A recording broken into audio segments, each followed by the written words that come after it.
District is voting tonight on whether to build housing for its teachers. The latest from the school board meeting is coming up. A scary situation here in Scripps Ranch. A 59-year-old man waving around a gun, shot and killed by SWAT officers. We'll have the details. CHP officers take aim at organized retail theft around San Diego County. Striking Kaiser mental health professionals rally for better benefits and care standards. The cost of summer camp on the rise. I'm working for you on ways to save. We get a sneak peek at San Diego Safari Park's Butterfly Jungle. Diagnosed with Parkinson's. We'll tell you why Craig McLean built a sawmill to help at-risk boys. CBS 8 News live at 6 starts right now. We begin tonight with the San Diego Unified School District as board members are meeting right now to discuss a proposal to build affordable housing on district-owned properties.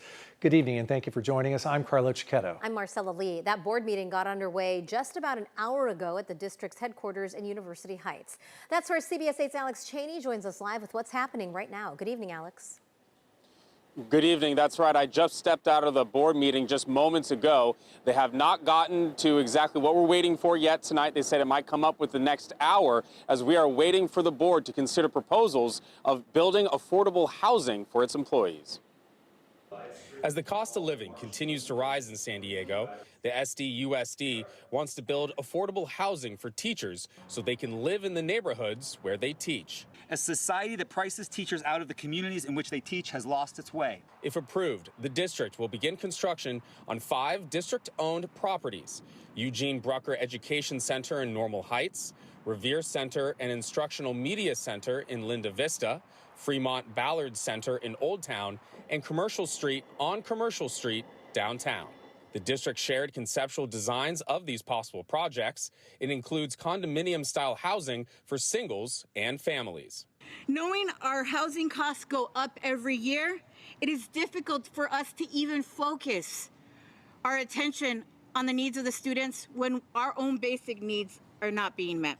The district estimates more than 1,500 affordable units could be constructed at these locations, nearly double the combined 887 units built since 2002 for educators across the state of California. Richard Barrera of the San Diego School Board said he is proud to lead the state in housing its teachers at a news conference last night. The largest scale effort of any school district anywhere in California to date of making our property available for the development of affordable housing for our employees.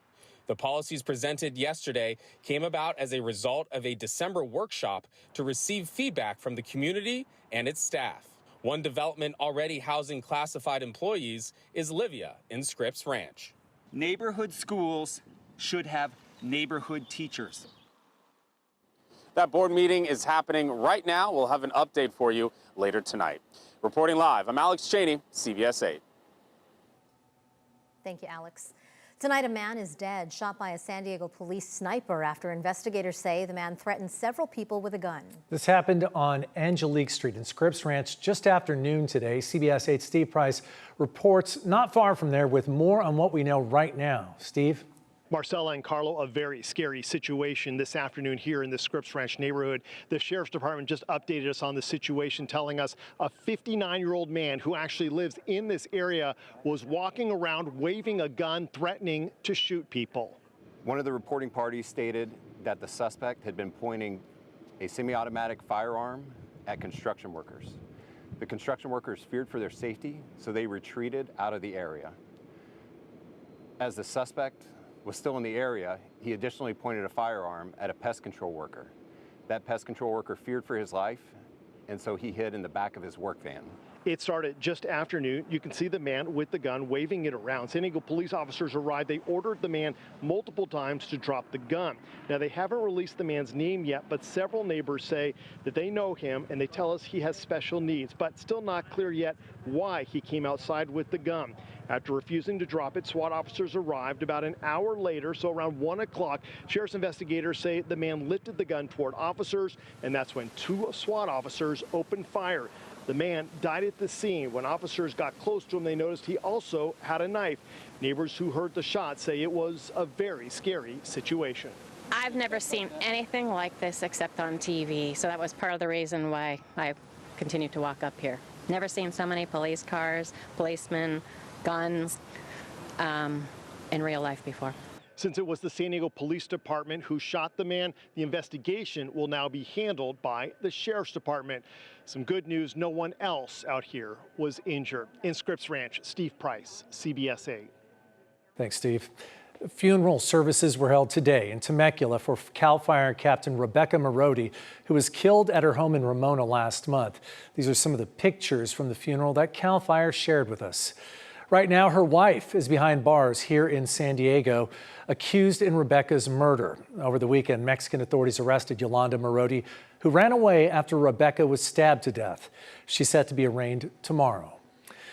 CHP is cracking down on organized retail theft, arresting 80 people last week at the Las Americas Outlet Mall in San Isidro. It's the second time in 4 months that this particular mall has been targeted by law enforcement. CBS 8's David Goffredson takes a closer look at what merchandise the thieves are stealing.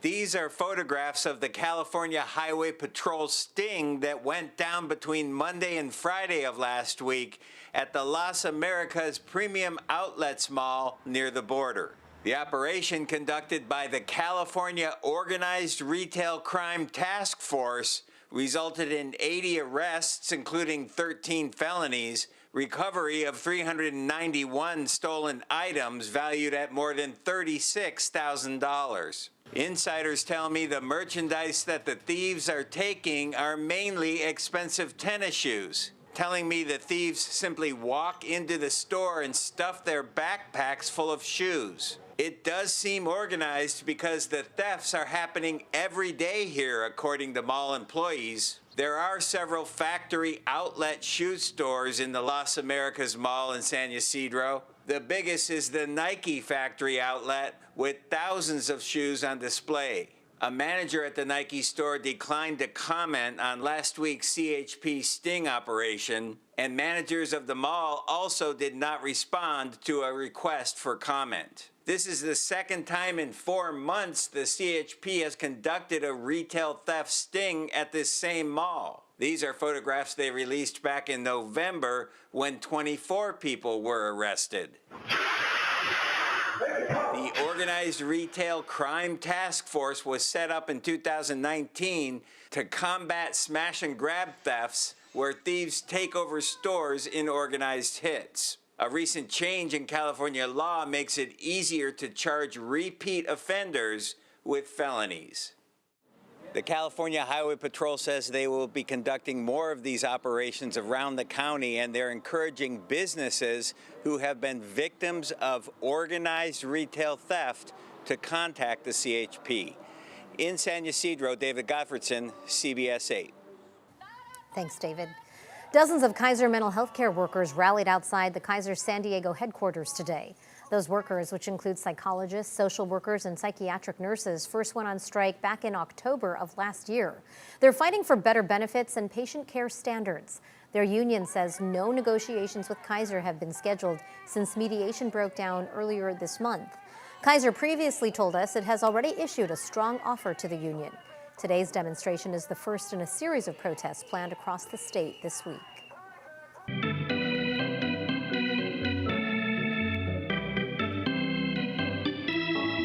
We are less than 48 hours away from the start of the Padres baseball season, and the Friar faithful are excited. First pitch is set for 1 o'clock Thursday afternoon against the Atlanta Braves. Gates open 90 minutes before that.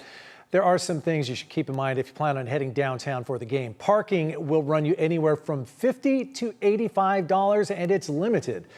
If you want to avoid all that, you can take public transit, which is just $5 for a round-trip ticket. All 3 MTS trolley lines will go to Petco Park every 15 minutes. There are also bus routes you can take. You may want to use public transit, as opening day is, of course, expected to be packed. Got a lot of our core players back with some new exciting players that we're looking forward to this year. We've also completely renovated the Western Metal building, so we've got a new rooftop, a new loft area, and a brand new team store that I think fans are going to be really excited to see this year. Looking forward to all that. For details on what you can and cannot bring into Petco Park if you go to a game, you can go to our website, cbs8.com, and just click on this story. CBS 8 Mornings is taking the show on the road this week for opening day. Our crew will be live at Petco Park from 5 a.m. to 8 a.m. Coverage will pick up at 11 again. Then we'll have extended coverage through 1 p.m. on CBS 8 Plus. We'll show you what's new at Petco Park. You just heard about some of it. We'll also have a closer look at how the Padres are preparing for the upcoming season. And of course, your game day forecast. Join us this Thursday bright and early at 5 a.m. right here on CBS 8. The suggestion from San Diego doctors amid national concerns over a measles outbreak. We'll have those details still ahead. Plus, it's time for parents to start thinking about summer camp plans for their kids. As costs go up, we're working for you, looking into ways that you can save. And the ceremony today recognizing and honoring those who served our country during the Vietnam War. Once again, it was all about location. You had some stubborn cloud cover right along the coast, so it kept things pretty cool out there. But the rest of the county, talking about those warmer than usual temperatures and another day with some records. We'll take a look at your complete forecast coming up.